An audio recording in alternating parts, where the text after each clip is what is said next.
Ready for battle. All my stuff works on this computer. Is the video quality all good?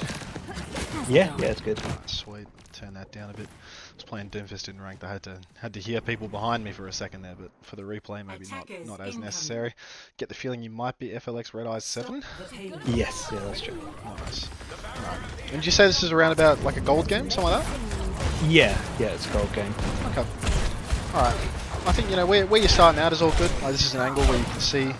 I guess we can talk about some, like, fundamental principles, you know, because you're saying, like, you know, where are you going wrong? I think, you know, where you are right now, it's good, because, you know, you've got, like, a decent block of cover. You've got someone that you can hide behind. You can see the objective. You can see the whole team.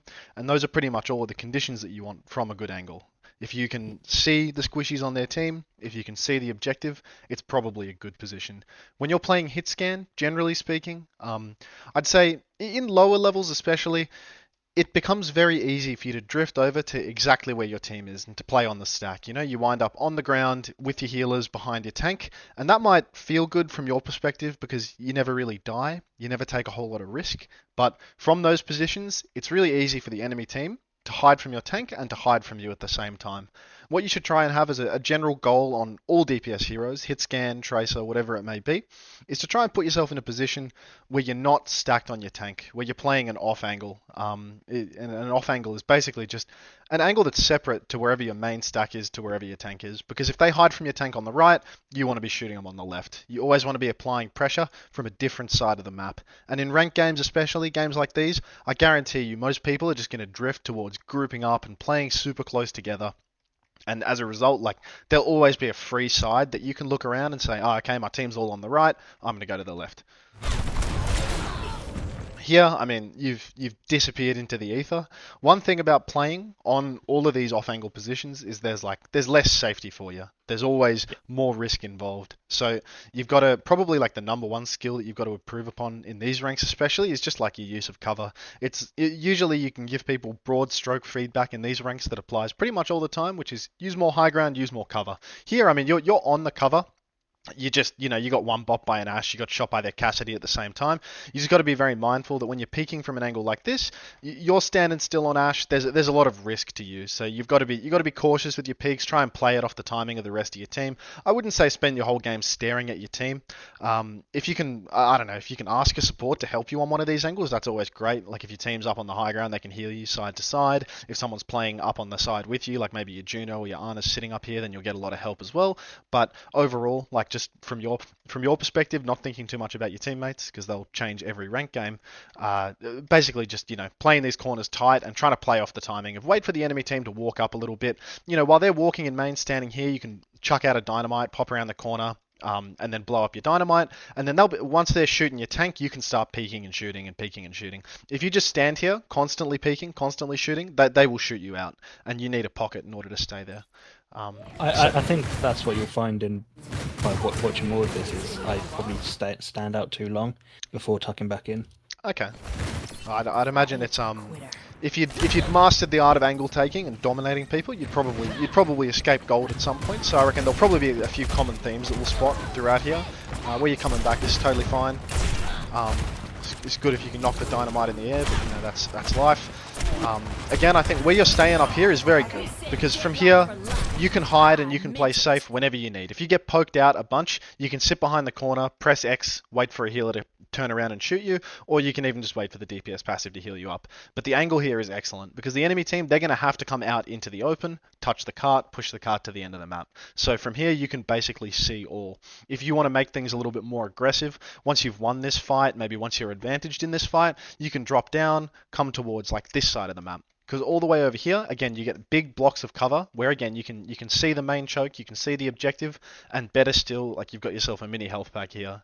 Any position where you can play off a good angle and a health pack, that's like 5 times as valuable for you because you never really want to be relying on your teammates in these games. You really want to think that, you know, you're living in a vacuum. You might get people typing in the team chat asking you to swap or asking you to do something different, but what do they know?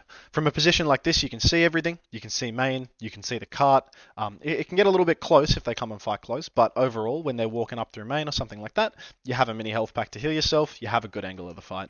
But yeah, where you're up at right now, this is good. Just don't get lead foot. Maybe that's the best way that I could describe it. Good positions they're great, but the good position for a fight always changes. A good position is always contextual to where the enemy team is. Where you started, where you respawned and came back shooting, that was great when they were all on the cart. But once the fight is broken down a little bit more, people are hiding in here on the left, people are playing back in main, their life weavers using this to line of sight you. The responsibility, it shifts to you to use your legs and to move around. If you're on something like Widowmaker, you can't do as much of that using your legs and moving around, but Ashe is a great hero in terms of using your legs. You've got a coach gun that can save you, or you can help you rotate faster if you want. So here, as soon as you can't see anyone anymore, try and widen your angle. Try and change your angle so that you can see the fight. Because it's not always just about seeing the cart, seeing your team. It's about seeing the enemy. So make an angle where you can actually see people. You could drop down here, come towards main, start shooting. There's an Ashe down here, so maybe you want to play it a little safer, come around this side, and then from here you can do the same thing. You rotate through this, and then again you can see the fight. You have a good open angle. You can move around to the mini. You can move closer to your team, but don't just get pinned to one position forever. Because if you're standing in the same spot for a minute and a half straight, odds are there was probably a lot of time where the enemy team was hiding from you that you could have been moving around, where there was an opportunity to rotate that you might have missed. So here, your position is safe, but you're really at the mercy of the enemy team walking into your crosshair to do anything. And in that time, I mean, their Ashe is killed too. Their Ashe just standing at an angle where she could see your teammates, she's killed too. You did a bit of damage here, but if you'd rotated and gone somewhere a little more aggressive where you could see a little bit more, you could have killed the Ashe, you could have finished a kill on the Life Weaver, you could have made the Zarya run back instead of come forward. There's lots more pressure that you could have applied if you moved.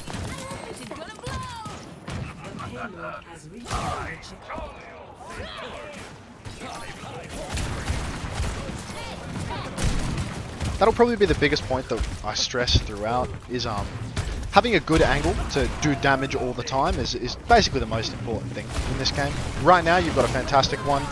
You throw your dynamite towards the person on the flank. I'd say go for dynamites where you can get numbers, just high output. So if their team, you see 3 people, 4 people stacked up in main like that, you should generally try to dynamite those people. Maybe if you're trying to dynamite a tracer flanking up to you or something, that's very reasonable because it keeps you safe. But if their Ashe is just kind of hidden away in a corner and you dynamite her, you'll never be able to kill her anyway, right? You'll burn her and she'll run away. If you burn a bunch of people up in main, it'll help you finish a kill when they're out in the open, when they're easy to shoot, or it'll just get you more ult charge, you know? A dynamite on 2 people is generally speaking better than a dynamite on 1. So you should really try and maximize your damage output at all times above all else, because if you do really large amounts of damage in all of these games, you will win all of these games. Someone will die, someone will, even if you don't finish a kill, someone else will finish that kill. Their healers will get, they'll get, you know, flustered and fall behind. You just need to create more opportunities for your team by doing more damage.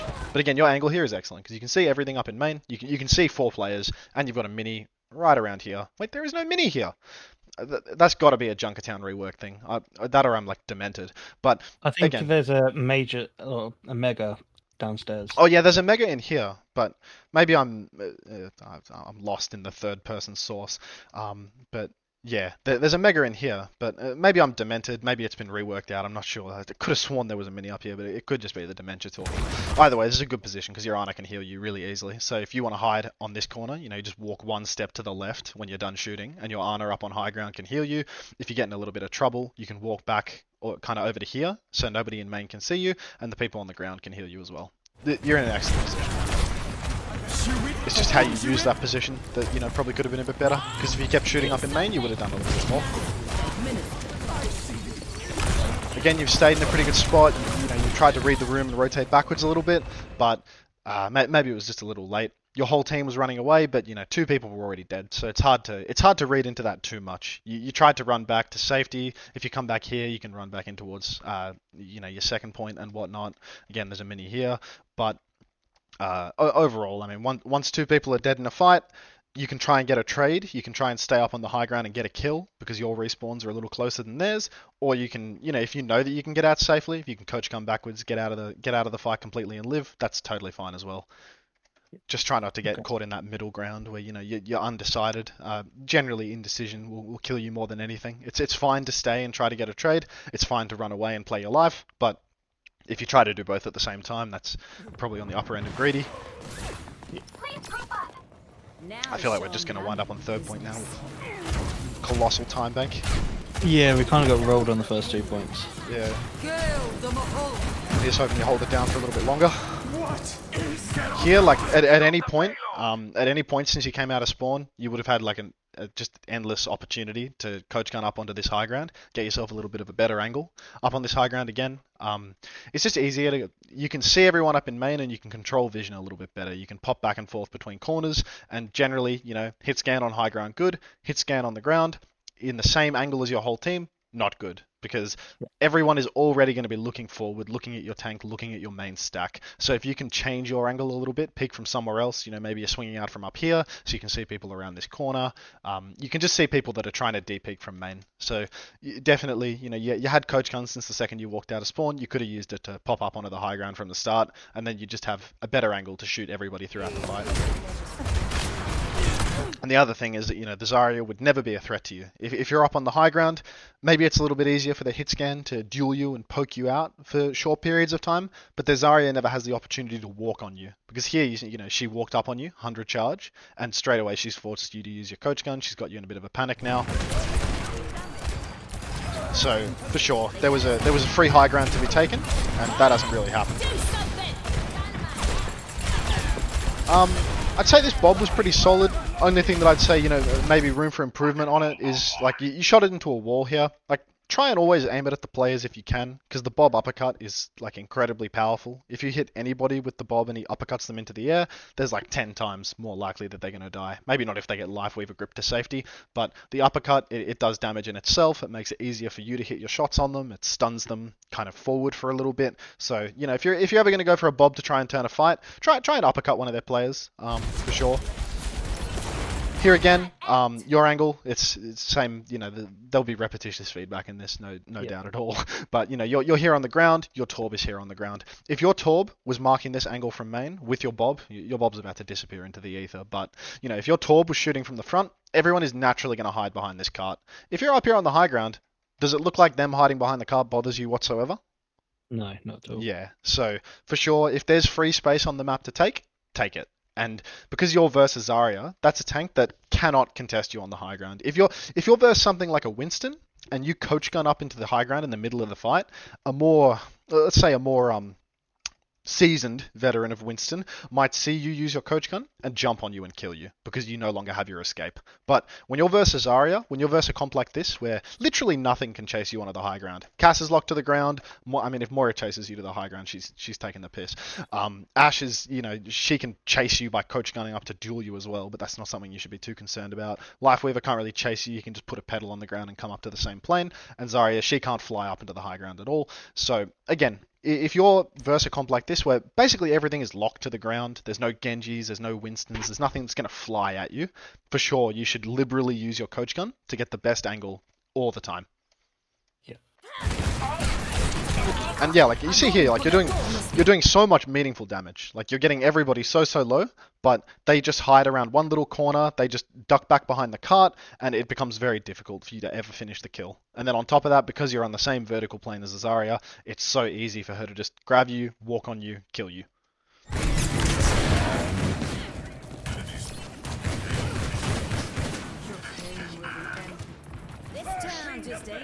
Sorry.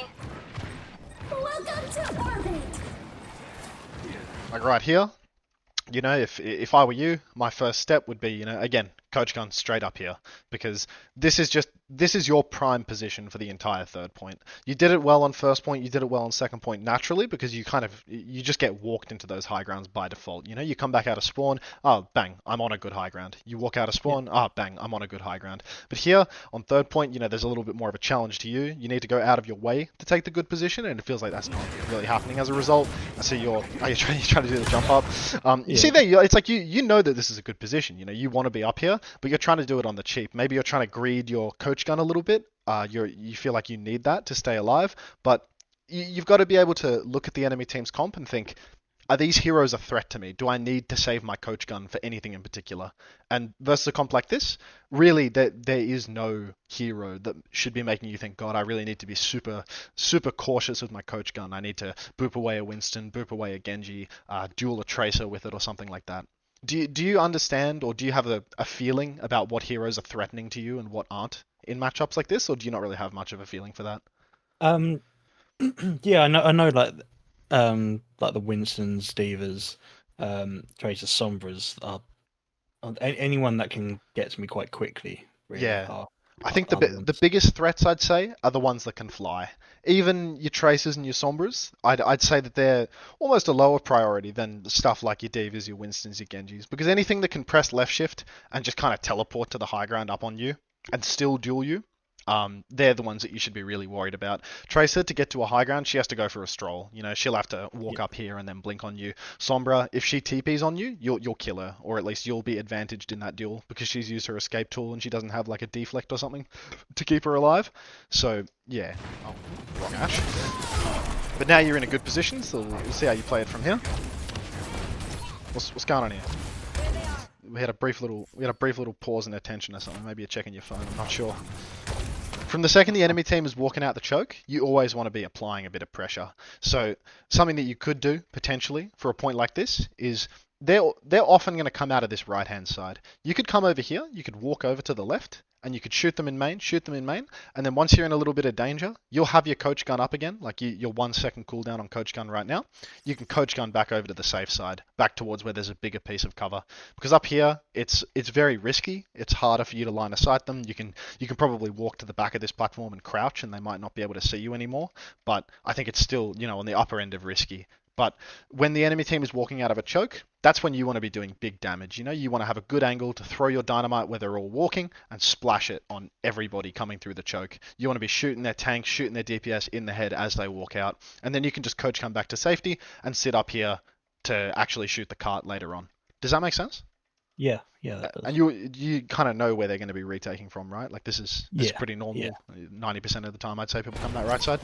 And yeah, here, like for as long as their Zarya's been out of the choke, you should be putting bullets in their Zarya's head. I'm not sure if you were checking your phone or admiring the curvature of the spindle or whatever, but from the second their Zarya walked out of here, you should have been thinking, I need to shoot you in the head. I need to shoot you in the head. I'm going to walk forward, shoot, shoot, shoot, because you want to make her walk really difficult. If their Zarya is stuck back here all the time, she's so far away from her effective range to do anything, you will just keep them locked up here and it's a shooting gallery for you. But if you let their tank walk for free, if you don't shoot their tank when they're walking through these big stretches of open space, then she will get close to your team and she will be in her effective range. If you've got 100 charge Zarya walking on your Juno, on your Torb, she will probably win that duel. Even when she's a little bit disadvantaged on players, she wins that duel. So it's your job as a hit scan to really make sure that any ground tank has a difficult time walking through these big open stretches. So make sure the second you're up here, you're ready to shoot people as they come through the choke. This is very good though. You're maintaining the position. You've got another dynamite, you can go for that.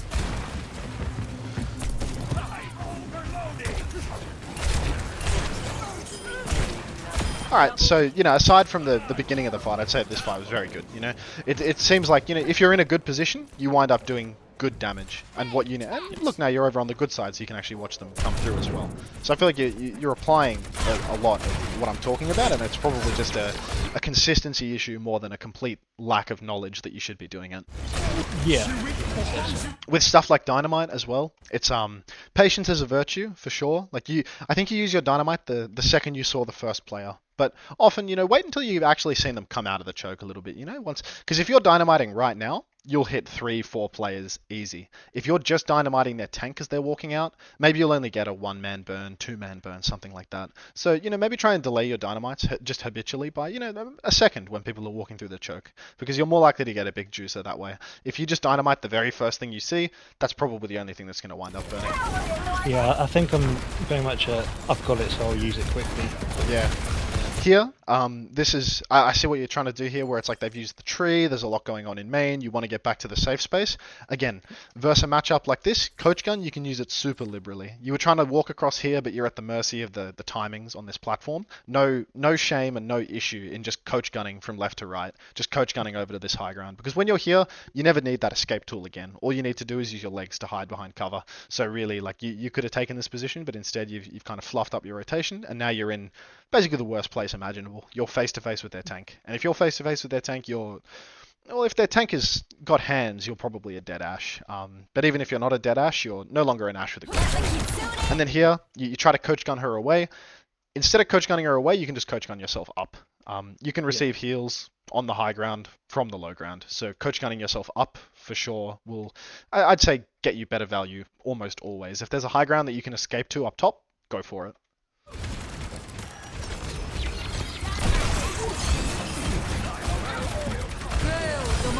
Same sort of thing where there Orissa's using the cart to hide from you. Can't do that on high ground. Another coach gun on the ground.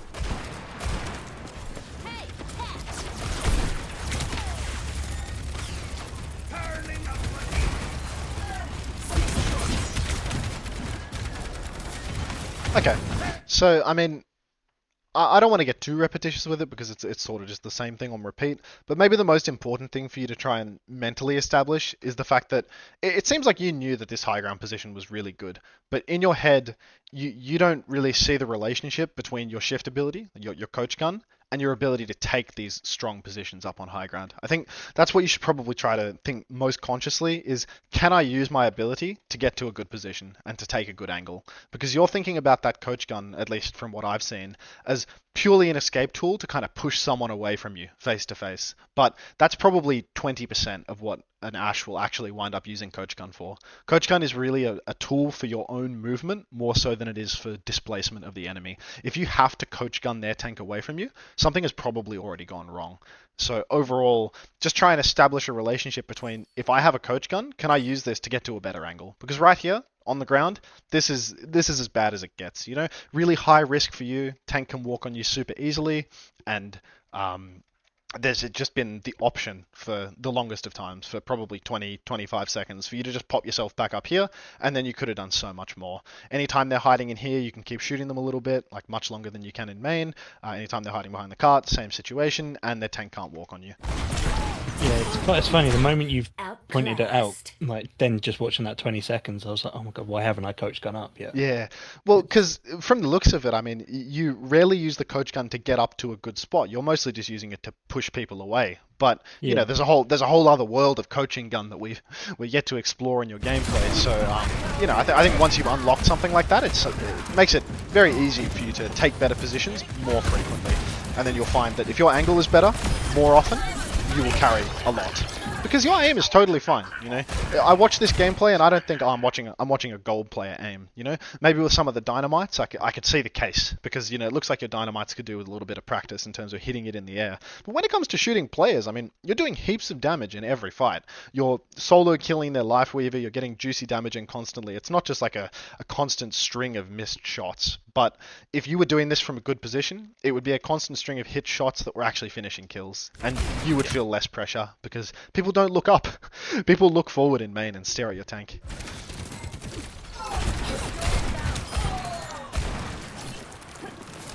Hey, there we are. Nice. Okay, so now we're in a good position again.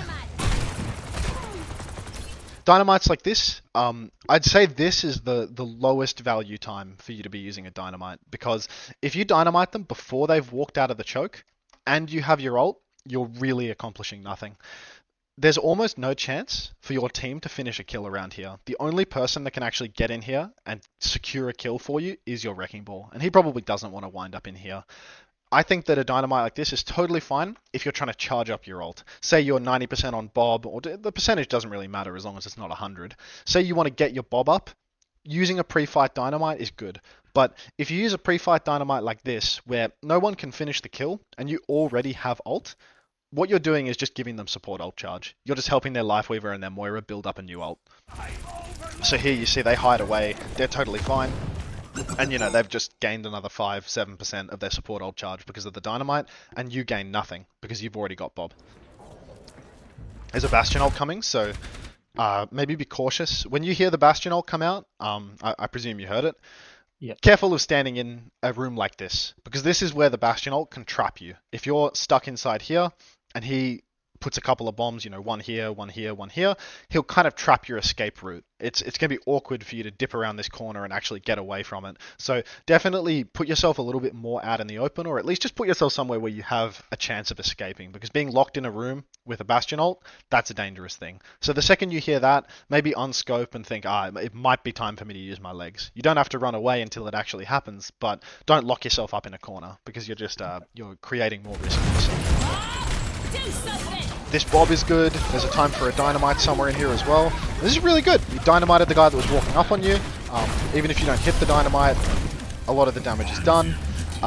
This would have been a good time, again, for the coach gun. Like, if Cass is walking up on you in close range, he's favored in that duel. Because if you have to scope in to shoot him, then you will probably die. You're really easy to hit.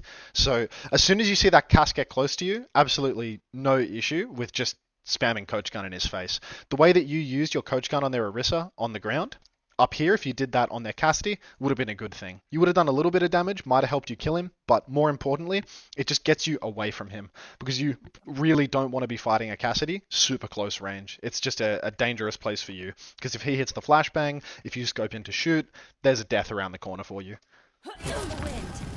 You retake the high ground with coach gun again though, so that's very good, and you're just back to dealing damage. So I mean, there's a lot of good things happening here, I'd say. Time at maximum strength. Thank you kindly. Dynamite. Again, that was just a case of throwing it because I had it. Yeah, I think again, patience, something of a virtue. You're not guaranteed, but you know, you can easily get yourself a 2-3 man dynamite if you wait until you see someone. If you just gamble on the timing, if you play to your instinct, then that can be a good thing sometimes, but you've got to be confident that you've got the timings down pat. Something like this, you can just get yourself a kill straight up with a good dynamite. Their Lifeweaver comes out of here, you splash him with a dynamite, you shoot him in the head once, he's a dead man. If you use your dynamite pre-fight, you're going to have to hit him in the head twice. Let the Kitsune guide you.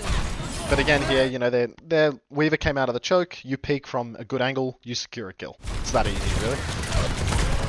It's a good coach gun as well to keep yourself alive. You didn't hear the soldier stepping up to you, but frankly I didn't either, so yeah. Now you're down here on the low ground, there's really not a lot of places you can go. You kind of just have to run away forever. You could probably duck back into this room, but that would have involved going out in the open. So hugging the wall and just kind of cutting their angle away from you, this is totally fine. You're just going to want to run like all the way back to spawn at this point. Your team is pretty disadvantaged in the fight. There's a lot of ults coming out. Just keep on running.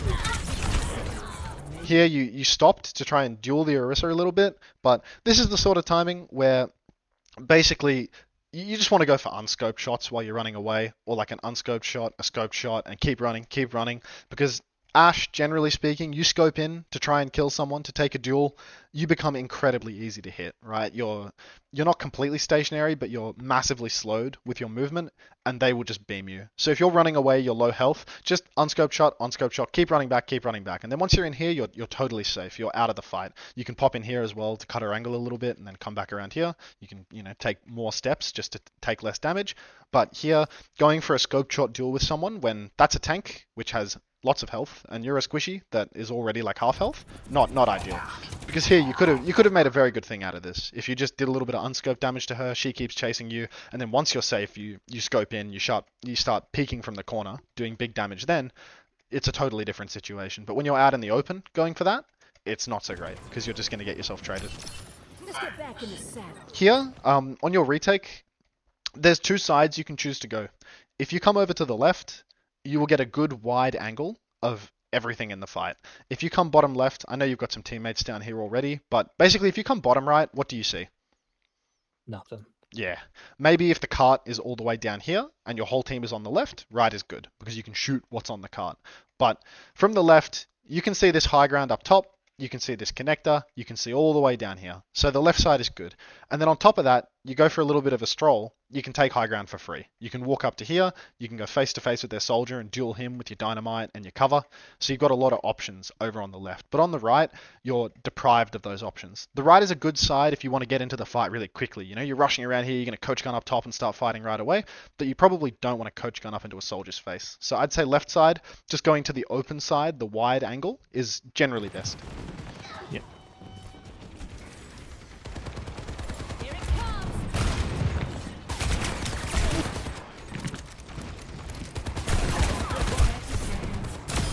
And you've killed this soldier, Fuse is lit. and that's very good. But just something that you should try and keep in mind. When there's an enemy hit scan up on a high ground, that's like public enemy number one for you. Because they're in the space that you want to be in. You came out main and you started walking up and straight away you were looking for a dynamite in main. You were trying to shoot their tank.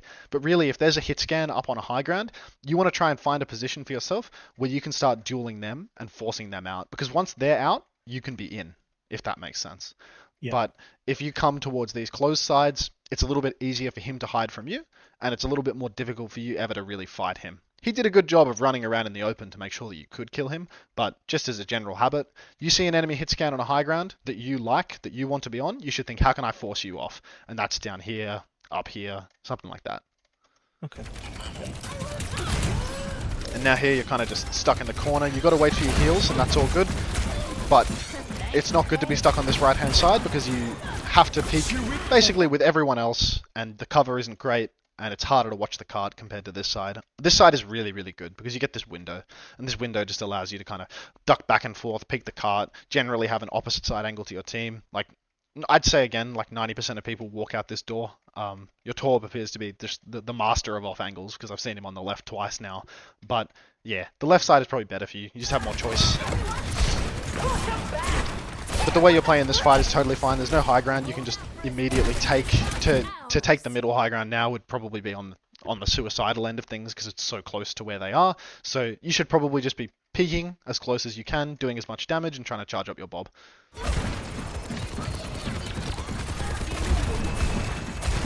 Setting out the welcome mat.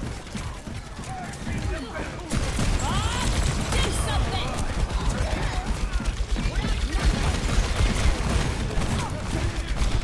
This fight's a bit chaotic, but one thing to remember, I see you coming into the cart right now, trying to touch cart.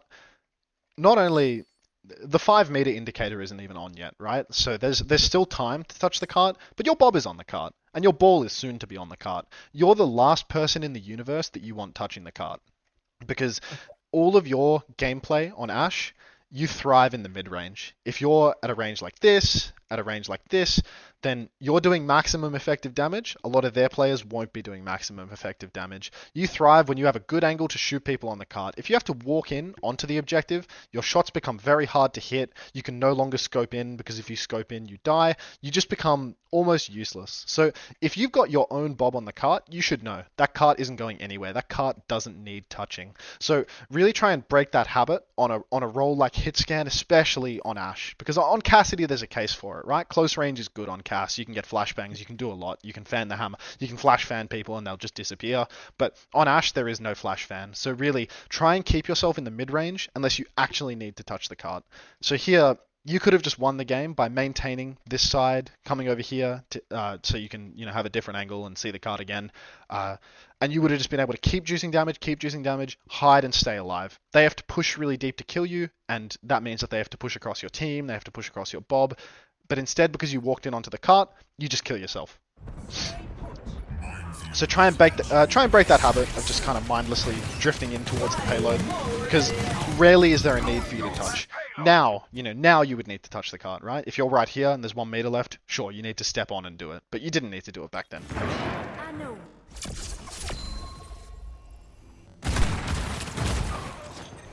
Oh, you've wound up in a good angle from the start. 4, 3. See how I'm... Well, I knew that we had a widow, so I didn't want to take top with them, so 1. I came out this other side door. Oh, well that works well naturally, because this is just a good position for you to be in, This is a good angle for you, it's a good angle for your widow. Whoever wants to come here, this is good. Because again, from here, this is the same as where your main stack is going to be. Up here, you get to shoot the opposite side of the cart. If someone is watching main on the left, you can cover main on the right. So naturally it's a good position. Cheers to your widow.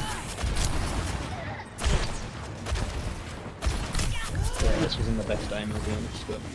It's alright, we're not here to coach the aim so much. I'd say the only thing to be mindful of when you were taking this duel is once the Ana had shot you once, I don't know if you press X when you take damage. But no, I don't. Oh, make a massive habit of that. People complain in low ranks about people spamming X, but just ignore those idiots.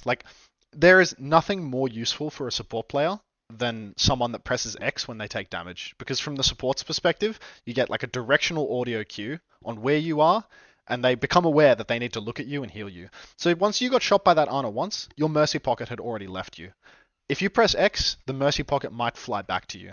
But you kind of just stayed and kept dueling Ana, kept dueling Ana, kept dueling Ana, and then it's only when you're 25 health that you're thinking like, oh shit, now I need heals. But really, you want to be pocketed in positions like this so you never have to leave. As long as you have something to shoot in main, you want to keep getting support and keep getting resources so that you can keep doing that. Because if you have to run away down to the ground, you fall to a low value position where you can no longer do big damage to the cart, to their Ana, whatever it may be. So definitely make a habit of pressing X when you're in a good position and you start to take some damage. Because even if you lose 50 health, that doesn't mean that you're going to stop losing more health, right? So you want to be topped off, you want to be pocketed so that you can keep peeking and keep shooting. And again, there's no feedback for missing a bunch of shots on Ana. That happens to everyone. But yeah, here, an X press would have done wonders after you took that first shot from the Ana. Because if their Mercy keeps pocketing you, then their Ana would just have to run away. Here, you kind of just walked out of spawn, died to their Cassidy really close. Maybe it's just a little bit of an awareness problem, really. Like, their Cass was super close for a while. You can, when you respawn, you can walk up top, coach gun up top, come out from here. But I don't think that's super important, to be honest. Like, you don't need to take a long stroll for that. It's more just, being aware that the Cass is there. Sometimes that'll happen. Again, you could set yourself up better with a a nicer pre-fight angle by coming up top from the start, because then from here you're super safe. But it's not like this is some special angle. This side is better. Coming up here if your Widow's on the right is better. It's just a close cast. And now you're on cast, so the fundamentals will change a little bit.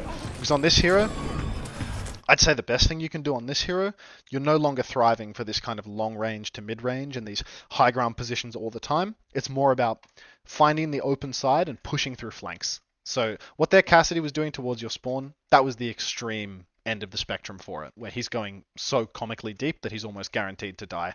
But for you, they're holding you in your spawn right now. As soon as you get healed back up to full, you can just pop through here. Just keep doing damage, You can flashbang their Moira and shoot her in the side of the head. You can shoot their Ana here. And you've got a whole team up in main. So if you do that and you don't die, you don't have to roll into the middle and, trade your life out for it. But if you come through here and start shooting people in the side, right away, you've changed your angle, you've pressured their supports, and you've done a lot. It's also a 5v3, so you don't necessarily need to flank and do anything, really. If you play main and shoot their tank should die. I think this is my biggest problem with Cass, is I naturally float towards my tank. Yeah. I think that's a good thing to do in a 5v3. Like the situation that you're in right now is totally fine to just play main. Because with every flank, with every off angle, there's, like we kind of established when you had an off angle at the start and you died in half a second, there's risk involved, right? And at a 5v3, you no longer need to take risk. All you need to do is just kill what's in front of you, kill what's behind you.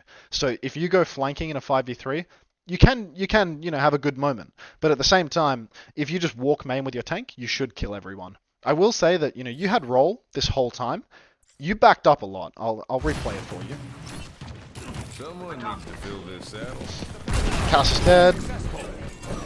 Soldier's dead. You're full health. From here, there should be no brakes on the train. You should just be walking up in main and shooting this Zarya in the head again and again and again.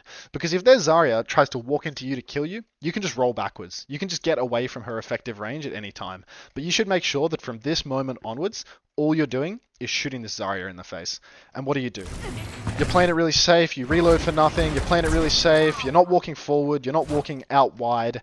You should be confident to keep walking and to keep at least taking enough risk that you're always doing damage to someone. Because, we've just had like 3-4 seconds where you're playing super passive. You're not pressing W at all. You're just pressing A and D at this invisible wall. But there's no need for that because 2 of them are already dead. They have no DPS. And if the Zarya wants to walk on you, you have a role that can get you away from her. So here, just keep walking. Keep trying to do as much damage as possible. Because 5v3, all these players should die. Now you're kind of rotating over to the side, and this is totally pointless. This is a flank where if the enemy team was holding 5 versus 5, say the cart's here, they've got 5 players holding around here, you've got 5 players pushing around here, this flank would be great. Because you'd be able to come over to the side, shoot people in the side of the head, maybe find a kill. But they don't have DPS. So there's nothing to clear over here. There's no purpose to your flank. Really, all you should be thinking about in a 5v3 is like kill what's in front of us. Just maximum damage. So here you go for a little stroll, and you're enabling their supports, you're enabling their Zarya to walk out of the fight.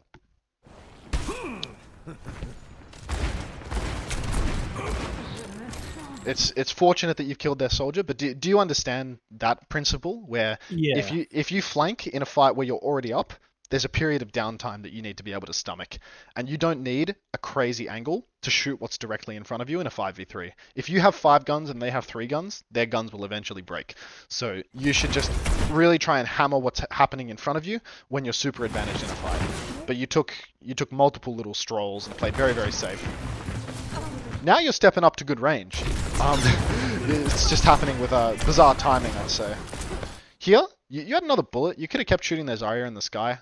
If someone gets fluxed up like that, especially a hero like Zarya, where she's going to have bubbles that can cancel out the damage from the flux, keep shooting her. Keep doing as much damage to her as possible. Like you're reloading with 1 bullet in the clip, and you have roll. Roll is a reload, right? I don't know if you use roll for a reload very frequently, but Yeah. from this position where you're already, again, it's a 5v3. Their Ana and their soldier are both dead. Your roll, you should just be shooting, shoot Zarya, shoot Zarya, shoot Zarya, roll, shoot Zarya, shoot Zarya, shoot Zarya. You don't have to roll into her, but just keep the pressure up as much as possible. It's not consequential in this fight, like you're still winning, but the principles apply everywhere, and they're good habits that you can build to, constantly have more uptime and deal more damage.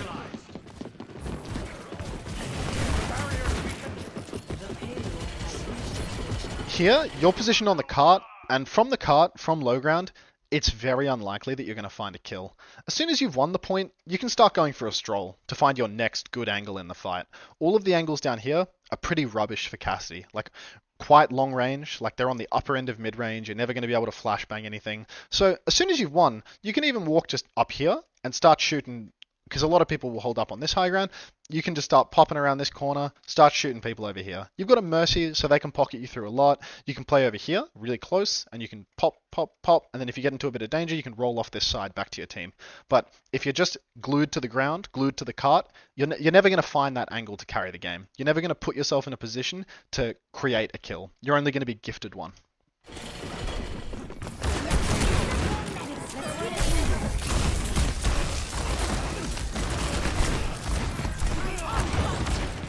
This was pretty good. Just the way you reacted to the Winston jumping in your face. It's good to fan the hammer the bubbles. You should kill him now. Looks like you got another bubble up, so there was no kill. Let's rewatch this.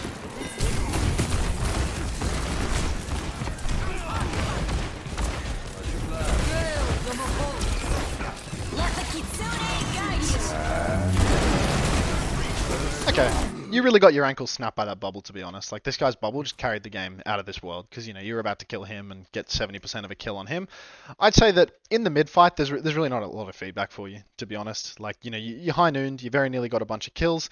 All of what you could have done better in this fight was in the pre-fight, because Cass doesn't have that luxury of Ashe of big mid-fight rotations. You can't fly up to the high ground at any point. So really, if you wanted to be carrying the game earlier on, you sort of just needed to be up here. You just needed to be at a more aggressive angle. And if they tried to push main when you were up here, then you swing around here, you're shooting squishies in the top of the head, you're dropping onto people, flashing them and fanning them and getting kills. And trade kills are fantastic here because your spawn door is here, and their spawn door is a tremendous distance away, like an absolute odyssey. So if you trade 1-for-1 when they're fighting you at your spawn door, that's a good thing. If you trade 1-for-1 when they're fighting you at your spawn door and you have a Mercy so she can res you as well, even better.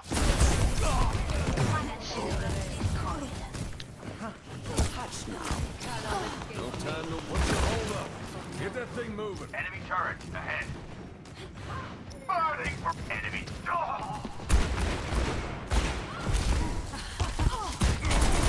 Sort of waiting in spawn now.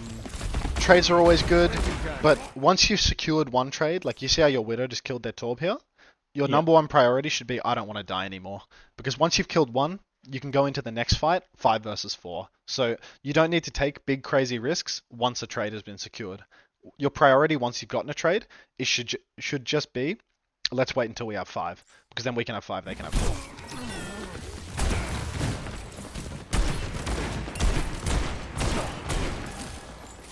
I I think the way you walked here was okay. Like you came out towards the right. This is sort of the open side where you can see everybody. But again, you know, there's sort of just this lingering opportunity, which I suspect you will never take, to walk up over to the left, over to the high ground, and then from here you can do a lot. Especially if you get a mercy pocket, if you're mindful of the fact that the Winston can jump up onto you. From up here you can do so much because you can shoot all of their squishies in main, and again you can flank, you can come back to the team. You just have more choice. No one can busy I said you were never going to exercise the choice, and immediately you exercise it. So I'm just disrespecting your sense of where to go.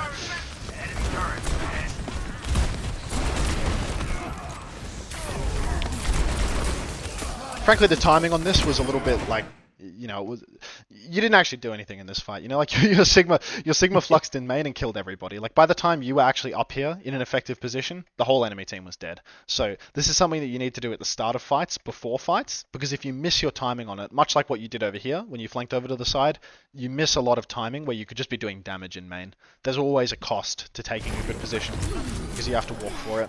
But now you're what, 5v1, so you should just be running it up in main, seeing if you can get a stagger kill. You tried, you'll take high ground now. I think these are all good things.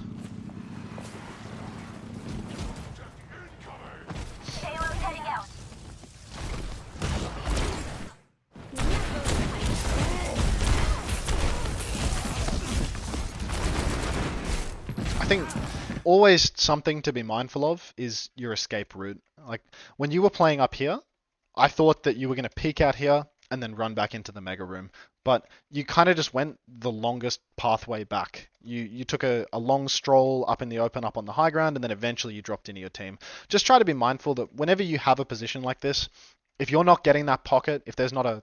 Did your Mercy disconnect from the game or something? You got 4 teammates right now. Okay. Yeah, they did. Yeah. Just try to be mindful of the fact that, you know, you always want to be able to quickly drop back into your team or quickly run back to safety. In here is safety, right? You can roll back down, you can take the mega, you can survive easy. They have primal, so it gets a little more complicated, but we probably don't need to think too much about the ult state in this game.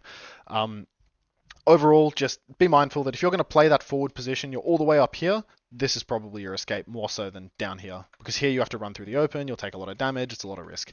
If you wanted to drop back to your team, maybe you would have been better off playing kind of around this corner, you know? If you're here, then you can drop straight away. If you're here, then you know you can run straight away, but you cannot get down there immediately.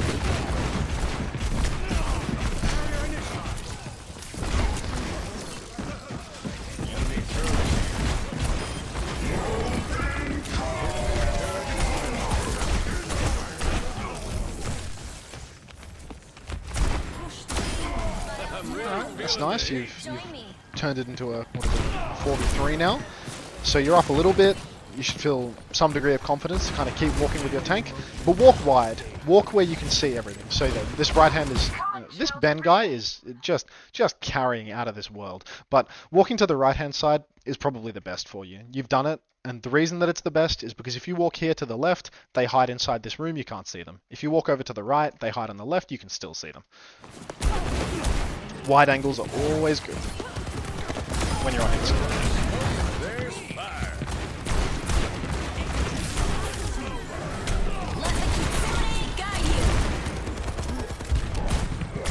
Here, you've got High Noon. As soon as there's a primaling Winston in your face, a High Noon is almost always a good thing. It's a little bit dangerous at times, but you will do 1,000,000 times more damage with your High Noon than you will with your gun. Here you've spent lots of time shooting their Winston, shooting their Winston, shooting their Winston. You could have just, as soon as you see that primaling monkey, if you're out in the open, you can pop High Noon, and he either jumps into you and kills himself, or he has to run away completely. So for sure, try and use High Noon as a tool to counter primaling Winstons, because for sure you could have, Yeah.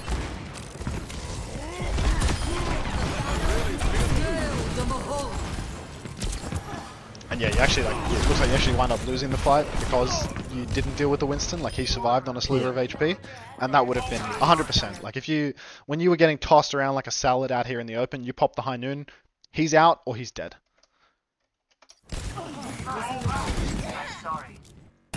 I think with my ults, usually I keep hold of them way too long and then end up doing a bad ult just because I'm thinking, oh god, I've held it for too long. Yeah, I think with High Noon, it's an awkward one, right? Because there's a lot of risk involved. You stand still, you take a lot of damage, but you can give yourself little rules, stuff like you see a Primaling Winston, you see a Fluxing Sigma, you can just chuck it out there straight away. And same sort of situation where it's like if you're behind your Sigma and the enemy team is all just in the open in front of you, if it's presented to you, go for it. But High Noon, this is I wouldn't say a low value ult, but because it's so awkward, you can use it for that. You can use it even for the reload. Like you shoot a bunch of bullets, you roll, you shoot a bunch of bullets, you High Noon, and you cancel it. It's something that takes a little bit of practice to get the hang of it, but you can even treat it like a reload at times. Don't get too in your head about the use of High Noon because it's an awkward one. So just give yourself a couple of rules, places where it's easy to use, but don't overthink it because it's not some phenomenal team-based ult. Oh, you got this in the bag from the looks of it. Your retake here. Again, Nano Winston. High Noon is fantastic. I think he's already used his bubble. Correct me if I'm wrong. Yeah, he's already used his bubble. So I know it's a 5v2 right now. You probably don't need to pop a High Noon in this situation, but you got a Nano Winston in your face, a High Noon does wonders because Winston, as soon as he doesn't have his bubble, he either has to jump away from your High Noon or he dies to your High Noon. He's just an easy target for it. So right here, maybe you don't need it, maybe you just kill him, but that's another one of the the rules that you can put in where it'll just make it a little bit easier to get the ult off. We didn't really see any great opportunities for it, but when you're retaking on this point, if the enemy team is holding on up all of these high grounds, one thing you can do, you flank through this right hand side, so you don't even have to show in main. You can just walk through this right hand side. You can go for a little stroll all the way through here, and when you pop out here, often you will find defenders in really good effective range for Cassidy. Like people will hold up on these high grounds. You walk out this doorway, you flash fan them, they're dead. You walk out this doorway, you can shoot their honor, hard scoping up here. There's lots of opportunities that you can create for yourself on a retake by walking through here. But I noticed when you were coming back, you came just straight through main, straight with your team, and that's not really carry play from Cassidy, right? Again, you're kind of relying on the win being gifted to you. Unfortunately, Ben was in a gifting mood, but in, in every situation, it's much better for you to try and carry yourself. And to carry yourself as Cassidy, come through here. Give yourself their high ground, your effective range. Okay. Exact same principle applies on this point. If you come to the left, absolutely no chance you can ever create a good angle for yourself. You come down here, you're locked to the ground forever. You come right side from the start, you can peek here, and then you can walk up to the high ground and once again put yourself in that power position. This spinner is a power position not just for Ashe but for Cassidy too, because you can do all the same things. You have really good vision of the fight, you can close the gap really easily by just dropping on people, getting really close above their heads. This is prime position for hit scan, really, as good as it gets. So lean towards the right hand side and then you have access to that high ground. You have access to a mini for dueling. You really have just more tools at your disposal. But from inside here on the left, again, relying on gifts. What is that melody?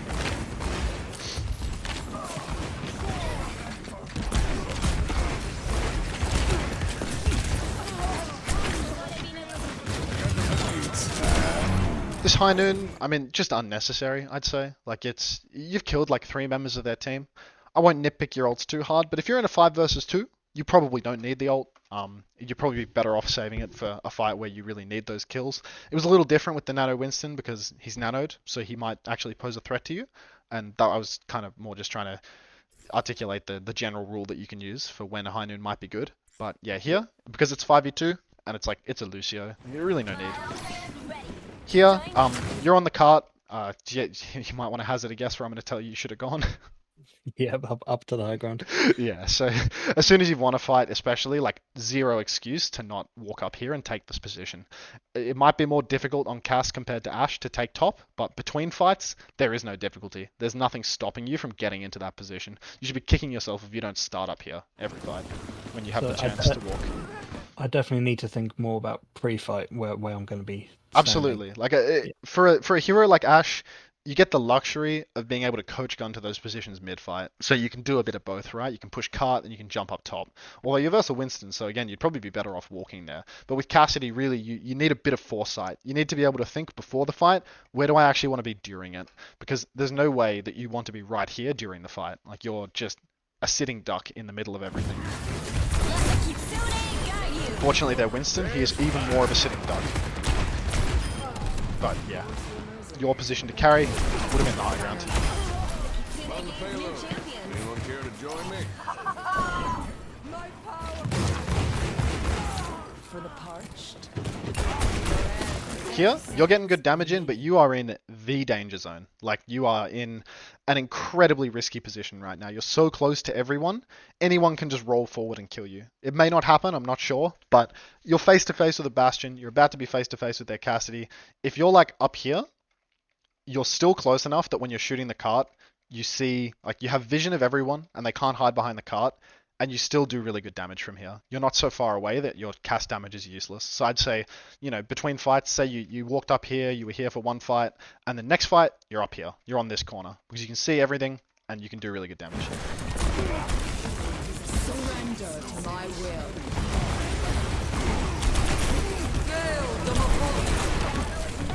You don't always need to shoot the tank as well. I noticed you did it a little bit on second point. You've done it again here. You've turned around. Oh, I'll go back a little more. You've turned around to like flash and fan their Winston, but flash fan on a Winston is okay. Flash fan on squishies is even better, right? You're right here. Their cast just rolled in your face. You flash fan this guy. He's a dead man. You keep playing on this corner, keep playing your life, and you can kill someone. If you're flash fanning a primal Winston, like it's pretty low value overall. So don't get caught in the trap of always turning around to shoot their tank behind you, because if you're in a position to kill a squishy instead, just do that. That's far better, and you were definitely in that position. Yeah, it's definitely something I notice I do a lot is start focusing the tank.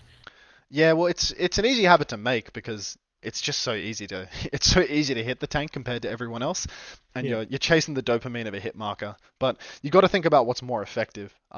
Shooting their tank when they're walking up is great because if they have no health on their tank when they walk up, then they can't do anything. But in the middle of a fight, you will kill a squishy in 2 shots. You will not do the same to their tank. So really try and shoot things that you can kill. You did it again afterwards here, where it's like in terms of selecting a target, you're staring down this Moira. Like you really want to kill the Moira. But when Moira coalesces, like she gets self-healing out the arse, she moves really quick. She's just a hard target to kill. Like you probably could have stared down their Lucio, stared down their Bastion, and had more luck in terms of you would have just kept shooting your gun, had higher output. But because you're trying to hit the hard shots instead of the easy ones, you just put yourself in a position where you had a bit of downtime. And then here, I think an X press, I don't know if you die here, I don't know if this bounces off the wall and kills you or something, but like you've been low for ages. If you were in the habit of pressing X, this Kiriko would have saved you, or could have saved you. Would have is a very strong word for a gold support player, but you know, you would be healthy if you were spamming X more frequently. So here you get a little bit low in the fight while you're running away, press X, press X, press X. Say I need healing 4 times until it says you can't press chat messages anymore, because that is your only tool to survive. That's the only way that you can make people turn around and look at you to save you. But yeah, instead here you just never get topped off and you die. Yeah. No one can resist. Alright, I think we covered heaps of fundamentals there, so I think you got some good stuff to work on hit scan. I think, you know, the real difference between Ashe and Cassidy, it's just you need more foresight on Cassidy because you can't teleport to any of those high grounds, so you need to actually walk to them between fights. And also just thinking a little bit about your effective range, where Cassidy, you know, you're really rewarded for walking through little insidey flanks, you know, going through small little rooms to get close and flashbang people, whereas on Ashe, high grounds like this, they're almost eternally king because you can just do maximum damage all of the time, and people are not in their effective range to duel you. Yeah. Do you want to chuck us a tracer code? You might have already done it. I put my Discord. I think I did. Yeah, nice. Easy. I'll chuck that on. Oi.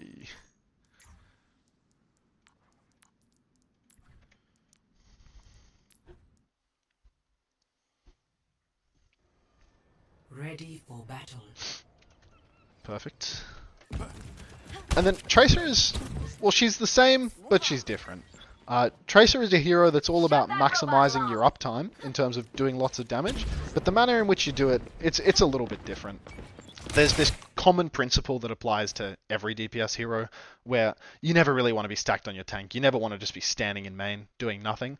But for Tracer, there's a higher degree of self-reliance, and you definitely are rewarded much more heavily for your map knowledge, because you don't just stand AFK up on a high ground kind of shooting down the main choke. You kind of need to be ducking in and out of the fight all the time. So for example, say that the fight is happening on the cart here in main. Over here on the right is great space for Tracer, because you can shoot from the side, so you can get an angle that is different to your tank. Your tank will probably be here. You can be shooting from here off to the side, but then when map knowledge comes in, you can duck into this right room, take a mini health pack here to keep yourself alive without needing healing from your team. You can duck into here, same thing, mini health pack, escape route. You just need to understand how you're going to keep yourself in the fight for a longer period of time. And that's where knowing all of the mini locations and working that into your gameplay is incredibly valuable. Coming over to the left-hand side here on Tracer for the first fights, it's a little bit awkward, because often when you're over here on the left, people will come up on this high ground and they will be watching this space. And you can't blink over to a health pack super conveniently. The only way that you can take a health pack is if you came through this wide flank on the left. You can fight people up on this stretch, and then you can come back to the mega. But here, I wouldn't say that it's no man's land, but it's probably just the most awkward space you could be in, because the only way that you can survive along here, dueling along here, is by constantly being healed by your teammates.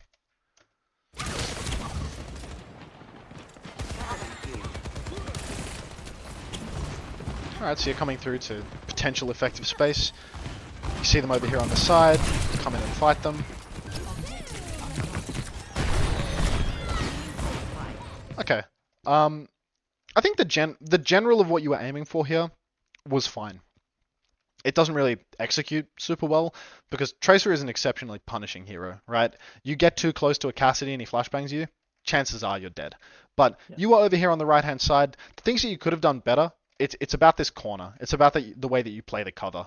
When you were fighting this guy, you were really just out here on this open stretch, where if he flashbangs you, you're dead.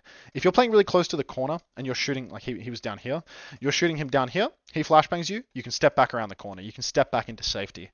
Alternatively, your BAP was right here. You could blink over to this side. And then when you're on this side, he's shooting on this. You create a double angle. So he's shooting on the right, you're shooting on the left, and he can heal you from there as well. But if you're playing same angle as him, out in the open, just the weakest position possible for you, even in a decent duel, there's so much that you can do to make the duel better for you by playing a corner, creating a double angle, just giving yourself more options. Does that check? Yeah, I think I was trying to bait out his Flash? his flashbang, and I just mistimed it completely, to be honest. Yeah, well, I mean, you did bait out the flash, so, there's a silver lining there. Group up with me. Alright, we're here on the retake, not you're ready. waiting for your team, that's all good.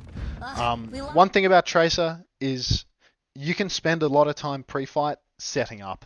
So if you're going to stand here for 15 seconds waiting for your team to come back, and your whole team is going to come this way anyway, potential for you, you could come around the left-hand side. Like, again, a little bit of foresight potentially required for this, because, now that your team is almost back, you're not going to go left anymore. But if you were waiting for a really long time, and everyone retakes over on the right, you could duck over to the left. You could come up here, come through here, and just set up. You don't have to come out and start shooting yet, but you can come here, you can start crouching, and you can just sneak up to be ready for the fight. Because now, when your teammates are walking through the choke, you could be popping out here and dueling their Cassidy. And again, you can blink back to the mega, you can keep yourself alive, you can really play a solo game. It looks like you realized that there was something wrong with you being with your team. I wasn't on your POV, we can go back if you really want, but you realized that there was something wrong with being with your whole team over on the right, and you came over to the left. This left-hand angle, it's okay. Like, you can shoot people in the back, you can create a double angle. But there's also a risk factor for you, right? You blink out here, you've got no cover whatsoever, this guy sees everything. So there's danger for you down here as well. If you wanted to fight these people, you should come down under here.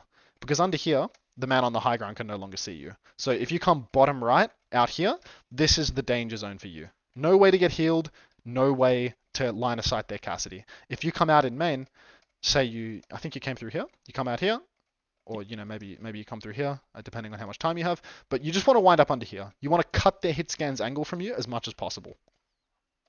Okay. So yeah, here you're doing reasonably effective damage, but just from the danger zone.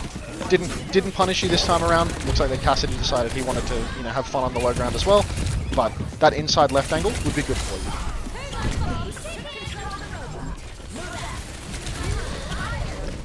yeah, I mean, remainder of the fight. Remainder of the fight, there's not a whole lot that needs to be talked about. The only thing is, as I said, Tracer is extremely punishing. Once your recall is gone, you need to be well, you always need to be extremely mindful of your health on this hero, but you need to be so mindful of the fact that you don't want to take big risks when you don't have your recall and you're not full health. So here, you're 90 health, you don't have recall. You're coming in here trying to pinch and close out these kills, but what you should probably be doing, spamming X first and foremost, or getting yourself healed up to full by blinking over to a mini. There's actually like 0 accessible minis here. Like, you know, you could go over here to the mega, but that takes forever. So the answer is probably just to play slow and play it safe. But instead, you just put yourself in like a more risky position again, where you're running in on the pinch, coming in for the finish. And admittedly, the Moira, she doesn't have the best chance of killing you. But I think, you know, the principle still stands that, you know, when you're down on your recall, you're down on health, slow things down a little bit, because your death is not worthwhile. You should chase for this kill. You should kill this man. Or at least, you know, pressure a kill. And yeah, I mean, you did your job. You didn't kill him, but you didn't have blinks. You didn't have the resources to kill him. That's all fine. From here, the position that you're in has worked out, but it's quite unlikely that the fight is going to happen where you are right now. You'd probably be better off setting up somewhere forward, somewhere on the enemy team side of the map, so that then you can pincer in from behind. Say you're Orissa's shooting up in main. You might want to be hiding up in here or something like that, so then you can clean up some kills on the people running up in main, the people coming through here, but instead, you're back here. And if their ball doesn't slam in and feed in front of everyone, what can you actually see and shoot from here? Their whole team will be swinging out in main, shooting your tank. Your Tracer, you don't have any long-range damage. So really, you need to put yourself in a position where you can get that close-range damage and do it from somewhere that your tank is not.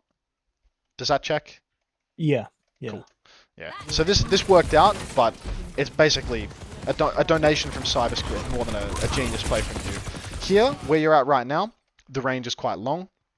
Something you can always do on Tracer, you know, this is the coach gun of Tracer. Get over here. Double blink over like through the air, you know, you blink, and you wind up in this window. And then from this window, again, you can shoot people in the side, you're a little bit closer, you can get healing. Your supports are in main, which means they can see you in this window. If you step backwards, the enemy can no longer see you, but your supports can still see you. So you can stay up in a window like this forever, and you can do meaningful damage up here forever. But you can also drop in and finish kills if you see the opportunity, and then recall back to safety. Your recall doesn't exist right now, but this position is exceptionally safe for you, because you can see that they're all on the ground. And again, now that their ball is dead, 0 players that can come up to the high ground to fight you. Oh. You've got recall now. You're looking for their life weaver. Press X. Kiriko turns around. Do you think you're pressing X here? Because it doesn't show in replays. So if you were pressing it, No, I wasn't. Okay. I don't think. But yeah, our Kiriko also did say that she didn't heal a lot, but yeah, it was probably on me to say that I did need healing. Yeah. As soon as you peek back like this, I mean, if you have to wait for your passive to heal you, there's too much downtime in that. So either you need to receive heals from them, or you need to go and get heals for yourself. If you went to get heals for yourself, then you could come down here and start flanking people from the back. Again, you could create that double angle. Your Orissa's in main, you're behind main. You're cleaning up kills, you're opening up opportunities, you're drawing some aggro and making people turn around. But doing what you did here, it's like 0 value gameplay, because you're not making anyone in the enemy team turn, you're not making anyone in the enemy team chase you, and you're not even getting heals from your Kiriko. So really, like, you took one bullet and you're out of the fight for God knows how long. Now you've had that realization that you can go flank around main, but these things have to happen quicker. You need to understand that if you have to wait around AFK for your passive to heal you, you should probably be moving at the same time, moving through somewhere safe to give yourself a better position. And there's also a mega there, so you know you never needed the passive anyway.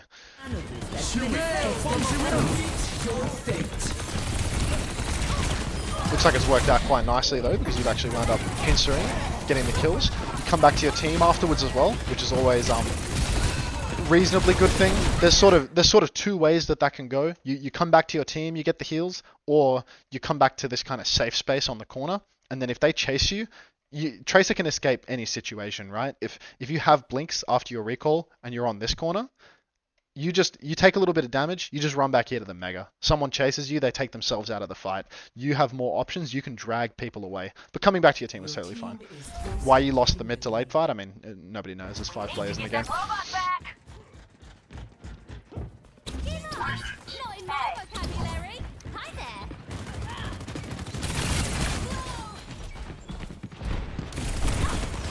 Here, this window, it really sucks for you as a defender. As an attacker, it's great when that space is free because nobody can see you here, right? But from the from the opposite side, their hit scan is going to be here, so he can see you easily, and your healers can't see you. So really, for you, your options are you blink inside here to the right, so then you can shoot out whoever's holding the choke. You come up here and you start taking the duel on the people on the high ground. You know, just kind of back and forth inside this room, or you go left side. You lean over here from way earlier on and try and contest people up on the high ground. Or if you are in this window, you know, you're in a pinch, you're in this window for whatever reason, coming down over to here, you don't get a lot of opportunities to kill people from here, but you can shoot the cart and you can line of sight the people on the high ground. So this is the best of the bad options, but it's still the best in some way. Because yeah, here from this window, it's sort of just maximum risk. Long range from where everyone is, exposed. No comment on the pulse. I mean, you know, there was an attempt.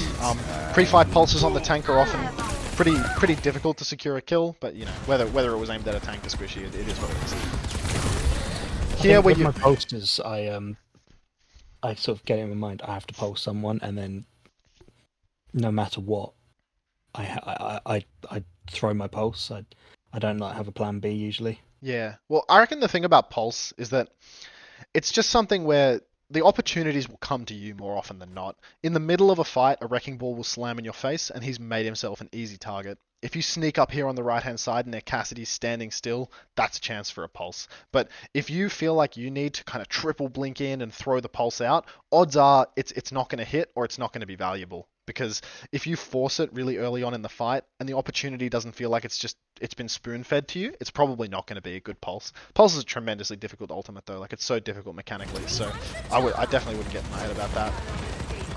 Just try and wait for them to be presented to you more, if that makes sense. Because yeah, if you feel like you need to force it, odds are it's not going to happen.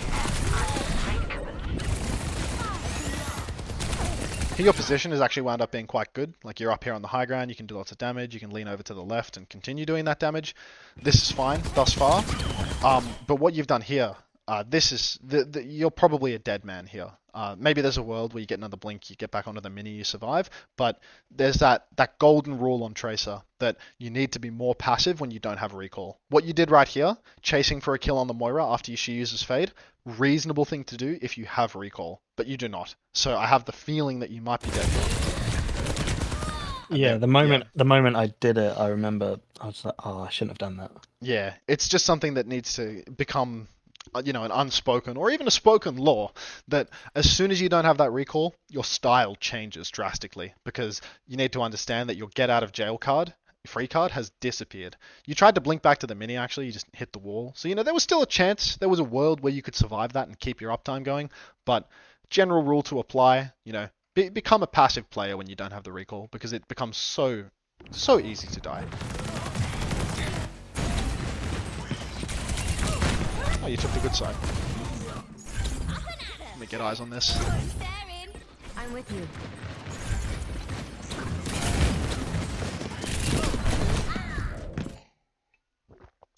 You died here, but really this is just the nature of the duel. I'll run it back a little and see how it went. But yeah, when you're in a position like this and you have you see you have 3 blinks basically, well you have 2 blinks right now.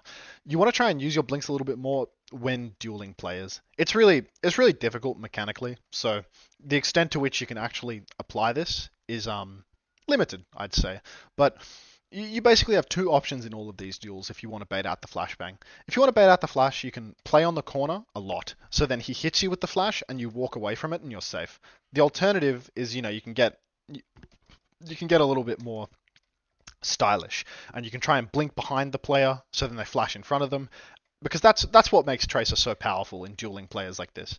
And I mean, frankly, I don't know, I think I'm like Diamond on DPS or something like that. I can't do this shit. So like, let's set realistic expectations. But you know, if you'd blink behind this guy, so you came around this corner, you double blink behind him, you shoot him a bunch, then you recall, and then you have more blinks and you finish the kill that way, you probably juke the flash in the mix there. But I'd say something more reasonable for you is probably more just about use of cover and kind of jiggle peeking on corners. Because if you peek this corner and you tap him a little bit and he throws the flashbang at you, whether it hits or not, you can just walk, you can just press A for a quarter of a second and you're back in safety. It's only when you swing out right into the open where there is no cover anymore that you will lose these duels. Same as what you were doing here. You know, you came out into the really open space trying to bait the flash, and then what happens? If you get hit by the flash, you're guaranteed dead.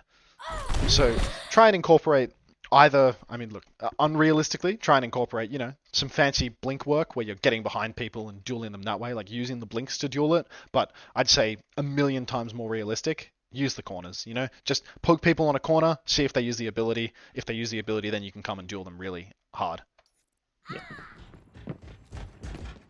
They're moving the barricade. My ultimate is ready. Stop the robot! Come on!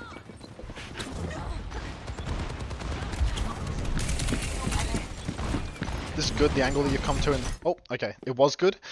This was good, the angle that you came to in the fight is really good because from this high ground, you get all the choice in the world. You can flank behind them here, you can shoot them in the side up top if they swing in main. You really have access to anywhere that you may want to go. And you forced out the soldier too. But as soon as you dropped into main like this, you took away all of your options, right? You're back where your tank is. Your tank is going to be out here in main in the middle. So if you wind up here, odds are that's where everyone is looking, and what's your path from here to getting a kill?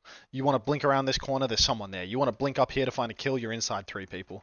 If you're up on the high ground, you can shoot people in the side, you can pincer and play off your tank, you can isolate people. But if you drop into main like this, you lose the ability to isolate players. Here you recalled, so you're back in the good position, but now because you've recalled, you can't do anything risky anymore. You drop into them to secure a kill, you might wind up getting killed yourself. So you actually played the situation very, very well though, because you actually just stayed on the high ground, you didn't in, and you cleaned up a kill. And it's totally fine to drop in and finish a kill here, because, you know, your team just used an ult, everyone pushed. So you actually, I'm negative on the fact that you dropped into main and recalled, but the rest of the fight, you played it very well. I should have done that fight, but just the negative, not the recall section, basically. Yeah, pretty much. Drop down. Okay. There's very low value in dropping in front of everyone when everyone is full health, you know? When you dropped, you weren't finishing a kill. You were sort of just dropping to keep moving, you know? It's like, oh, I've started fighting, I'm going to keep fighting. But you can keep fighting from up here. You can keep poking people in the side, and you can just preserve the recall. And then if your recall is preserved, then, you know, you can use it for somewhere valuable. You can blink in, finish a kill, recall. Back to safety. Here, your starting position, it's alright.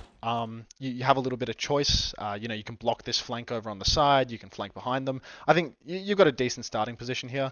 Again, their side of the map, it's not a bad thing, but I think they have close checkpoint spawns. And if they have close checkpoint spawns, then this might actually be the best position. So I think you've done well here. You hear that, Cassidy? You duel him. You're a coward. Okay, so this guy's alone. This guy's alone. You got his flashbang out. I don't know if you got his rollout. You didn't get his rollout. But as soon as you've gotten his flashbang out, you may have no recall, but you have a support. So you should keep fighting this guy. There's only one man here. And as soon as you've not been hit by that flashbang, take the duel. It's a 2v1.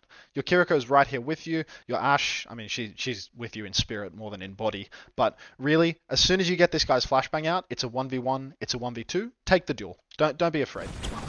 You kind of came back and wasted a lot of time, and now you've let him escape off to the Mega. Yeah.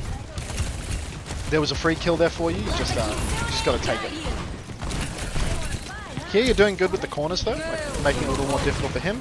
You see the flashbang, you should come in and get the kill. Alright, so you did well in the end there. It just took a long time because you gave him a free turn. And in the time that you gave him a free turn, you and the Kiriko were distracted for something like 15 seconds, you know, like a full cycle of your recall.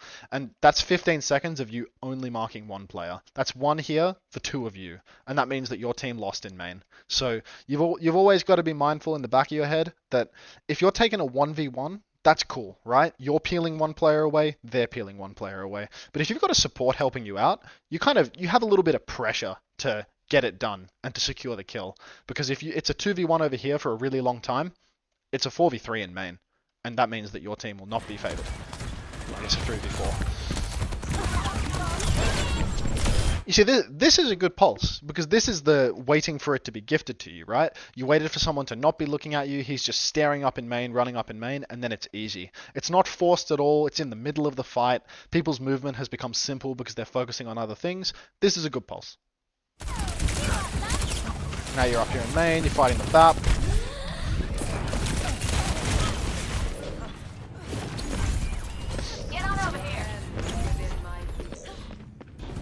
and you get out. So I think this is nice. You might even kill the Moira.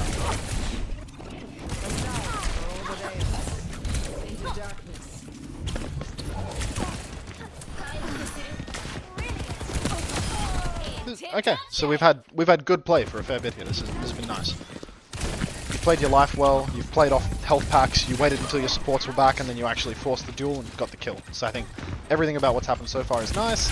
Now you have a good position. You're up on the high ground. Look at me go. Yeah, overwhelmingly positive for like the past minute. Like a gentle rain. Thank you kindly. I got ya. Now you're flanking around the back. This has pretty good potential. Father, and the lead is ours. Moving along. Okay, I think the thing that I would focus on here is this hero is all about timing, right? When you came out, I don't think that your team had really started fighting in main yet. So everyone was super ready to deal with you and to fight you. And then the other thing is when you started taking this duel, you drifted very far away from the cover. This cover is excellent for you because you can be mid-range, close range to all of the people that you want to fight, and you can duck back to safety at any time. I noticed that anytime you were fighting down here, anytime you used recall, you were just trying to blink back to your team up in main. But what you need to remember is you just came through a flank where there's a mega that can keep you alive. So if you're down here, you're dueling, you're making the supports turn, then supports aren't healing main because they're healing each other and you're wasting their time in cover, buying lots and lots of time for your team. You don't have to blink out into the open and do anything super stylish, right? You can just keep shooting from the cover, keep shooting from the cover, keep shooting from the cover. You use your recall, and then after your recall has been used, you just come back here. You don't have to come back to your team because you're a solo player on Tracer. You can do whatever you want, whenever you want. So you could waste 2 supports' time, potentially get a kill, but even if you don't get a kill, you're doing your job by making them heal each other and not heal their team in main. And then if you just escape back here, if they try and chase you, they will not kill you, right? You'll take the mega, you can keep blinking away. If one chases you, you can 1v1 them. You have so many choices. But if you come out into the open like this, it's a guaranteed recall force. And then if you blink back to your team, you're out in the open a lot. And nobody has to chase you, right? They can chase you and your team at the same time. Does that all kind of make sense? Yeah. Cool. Yeah, it does. Cool. Because yeah, that's definitely something I think you could try to implement a little bit more in your Tracer gameplay, is understanding that you actually don't need to come back to your team. You never really need to come back to your team. And versus this comp, the only person that can really chase you is Wrecking Ball and Moira. And their Wrecking Ball, I mean, you've barely seen their ball all game. You two haven't crossed paths much outside of the main fight. So if you're buying time over on the side and then blinking back to a mega, odds are you will be peeling people away from the fight. And that's a good thing. Even if you're not getting a kill, you're just wasting people's time, helping your team in another way, opening up the map. As they say, try again. Forward spawn activated. Bob, Get in there, Bob. This is good. The way you're coming is really good because now you can pincer in. Yeah, another pulse. That's good. Okay, so the way you played that was fine, and then you don't need to be on the cart. Straight away, you get these kills. Just keep holding up on the opposite side of your team, over on a side angle. Your tank is in main. You want to be maybe down here. Maybe you can even, you can come forward and start dueling people over here because you can always blink back to your team, blink back to help over here. No need to come back to main.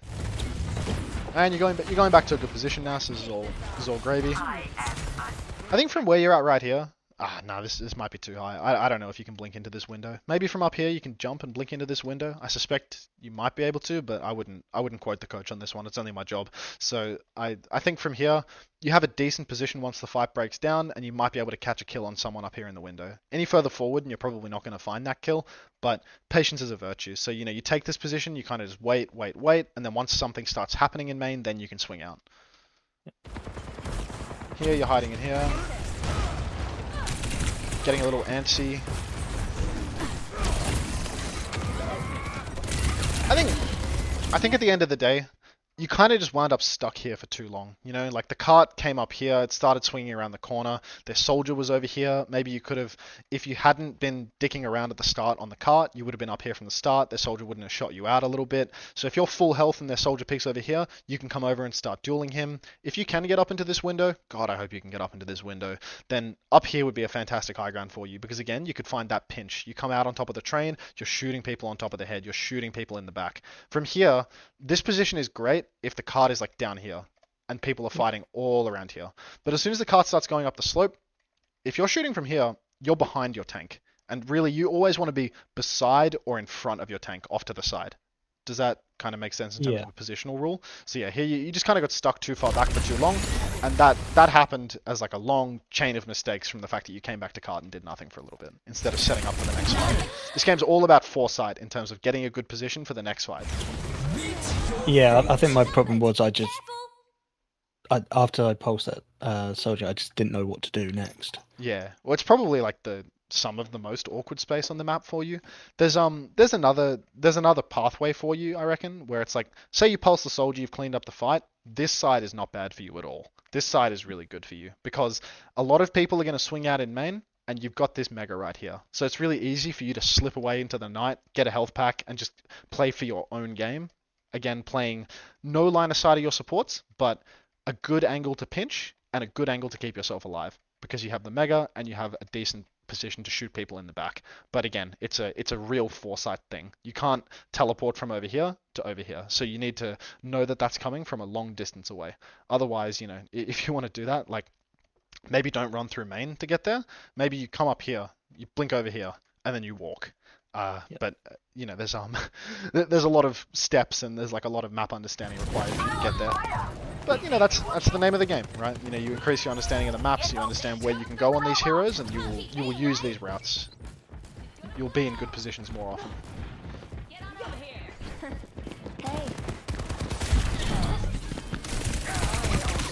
This is really good. This is really good.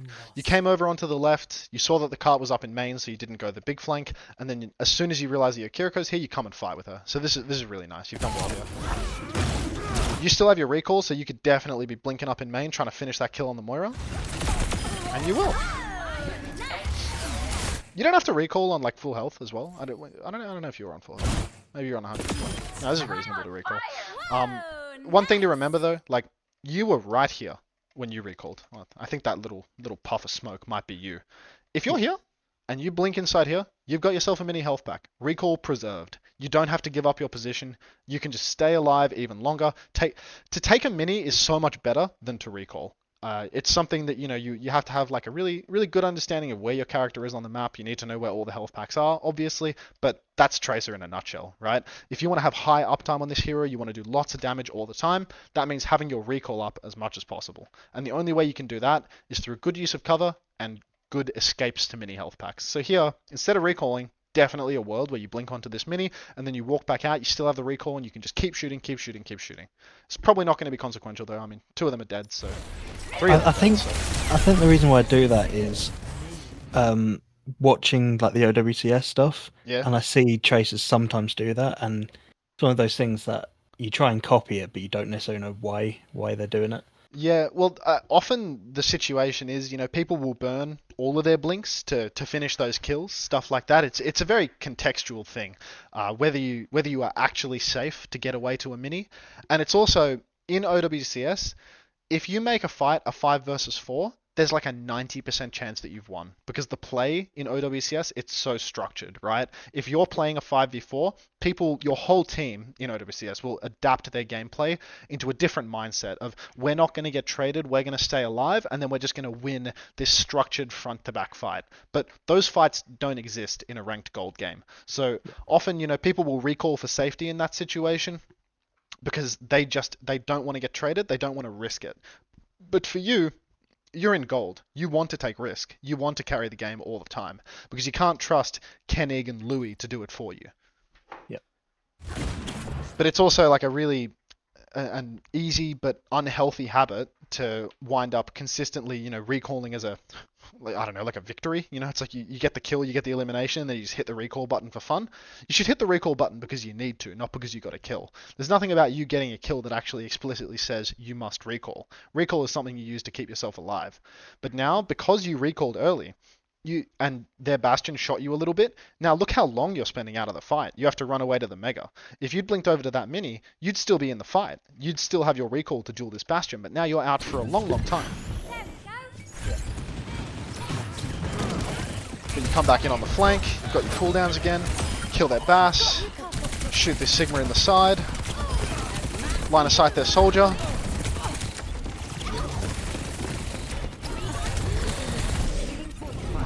Here, again, it's a recall next to a Mini, Like maybe you were at a little bit of risk from their Moira, but again, it's a recall next to a Mini. You want to be good at Tracer, learn every damn health pack and use every health pack.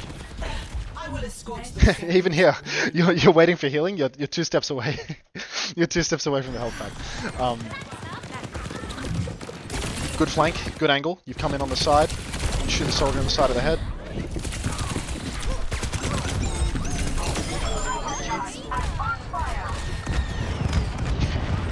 Alright. And now again, if you're pressing X, you can just be walking forward, coming in on this next flank. If you come out in main, they're all going to be looking at you. If you come through here, you're going to have that nice side angle where you can shoot, people chase, you run away. So here, you're coming out in main, you don't get that side angle. Your team gets wiped off the face of the planet. This pulse, your whole team's dead. This is like a game type understanding thing, but trades on push can be really, really good. So maybe it's not the worst thing in the world, but generally speaking, your whole team still has to go for their... Actually, no, they have close spawns. This is totally fine. There's nothing wrong with this one, because you have close spawns, they don't. So a trade would be nice. Then you got to trade. But now you should really try not to die. Don't think about the cart. Just try and stay alive, whatever you can do. You've secured a trade, you've burned your recall, which means you can't take any risk. All you should do is just sit behind them. Walk after them, or walk to another good position where you can connect with the fight, but do not come into the cart and die. Because once you've secured that trade, all of these players are going to get a close respawn and come back into the fight. And this person will not. This person is going to get a slow overtime spawn, and they're going to come back all the way over here. So really, your team is going to be back faster than their team. If you have close spawns on, that's always the case, right? Your team will be back quicker than theirs, unless you're fighting in their spawn over here or something. So right from here, as soon as you get that kill, you should just be trying to play your life, which literally can just mean hide behind them. Go sit in here, wait around, follow them a little bit, come up here, whatever it may be. But I feel like I already see you blinking in towards the cart, which means you're probably going to die.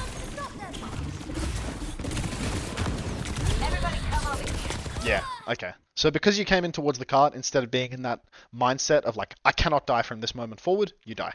And now, all that good work you did killing the Moira, it has been undone. Because if they turn off your close spawns by continuing to push the cart, you're going to spawn in Africa, their Moira is going to spawn in Africa, and you'll be back at the same time. And yeah, their Moira is going to be back before you, you're respawning in Africa. Nano boost administered. You come back in with a good angle. You came out onto the low ground, you probably could have come straight to the high ground, but it's hindsight judgment. But you still won the game, so all's good in the world. Alright, so I think, biggest points for you on Tracer, 1,000,000%, it's all about the health packs. It's all about maximizing your uptime by taking these health packs. Preserving your recall is an incredibly valuable thing, because for as long as your recall is up, you can do huge amounts of damage all the time. So if you learn a little bit more about these health pack locations and you kind of integrate that into your gameplay, then that will be a good thing. And then the other big thing that I thought you could, regularly improve upon is like, you take positions where you pinch behind the enemy team a lot. But when you finish being in those positions, you always wind up running back to your team. Don't do that. If you're behind them, you're playing a solo game. You're not trying to get back to your team. You're just trying to get back to wherever you can stay alive. So for here, it would be this Mega. If you were down here, it might be the Mini in here. But always just remember, you're Tracer. You don't need supports. You need health packs. You need ways to stay alive for yourself. Yeah. Because running back into your team, it puts you in your ineffective position. It puts you up in main with your tank, where the whole enemy team can shoot you. And a Tracer in a position where the whole enemy team can shoot them is no good at all. Maybe another, thing that you might want to consider is like if you're coming from a bad position, like you're somewhere out in the open, try and cut their hit scans line of sight where you're going to stand. So if you're out in this window, get under here, cut their hit scans line of sight, and shoot someone in the side. Because anytime you're in line of sight of their hit scan and you're not in range to duel them, you're just asking for a death. You're just putting yourself in a low value position where you're going to get poked out quick. Yeah. All sound good? Oh yeah, and Yeah. patience with your pulse bombs as well, because you can definitely wait until the fight is in the middle or wait until someone has terrible movement rather than just, don't go for those triple blink pulse bombs. They're far too flashy. Yeah, and also just think about pre-fight as well, where I'm gonna set up. Yeah, every hero in the game, the pre-fight is everything. Getting your position before the fight has started is the only way that you're actually going to have a good position in the fight. If the fight starts and then you need to take good position, then you're wasting all of your blinks in order to get there. You're wasting valuable time that could have been spent shooting your gun getting there. So really, the pre-fight is everything in terms of like it's the pre-fight ain't the time to check your phone and have a quick scroll on Twitter. Not that you're actually doing that, but the pre-fight is when you need to get set up for the next fight. So you need to look at where is the payload, where is the fight going to happen, where should I be? Do I want to be off on the side here? Do I want to be over here? Wherever it may be. It's always contextual. It always changes, but you will learn. You just have to think about it very consciously. Yeah. All right. Yeah. I'm